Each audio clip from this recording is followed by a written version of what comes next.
waxa uu mahadnaqayaa runtii si wanaagsan oo waqtigooda noo siiyeen ay uga soo qayb galeen tartanka furitaanka rabadaanta oo awalba muxuu ahaayey rabadaan kastaba dhigi jirtay dowladda hoose laakiin maanta qayb iyaduna nagala qayb qaadatay shirkadda SBI iyaguna u mahadnaqayo cid kastoo ka soo shaqaysay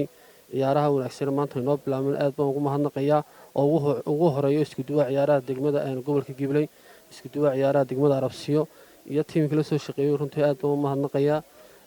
aniga maamul ahaan way iga go'an tahay inaan dhalinyarada garab istaago diyaar baan u ahay koobkan iyo koobka xiga waan qaban doonaa insha Allah waqtigu baan yar saaciday laakiin intan iyo in ka badan ba diyaar baan u ahay insha Allah muxuu ahaayey aad baan iyaguna ugu mahadnaqayaa runtii cid kasta oo muxuu ahaayey qayb ku leh iyaguna runtii ugu mahadnaqayaa anigu way iga go'an tahay insha Allah Saad Raxmaan sheegay inaan roogii baadi doono muxuu ahaayey wasaaradda ku noqono insha Allah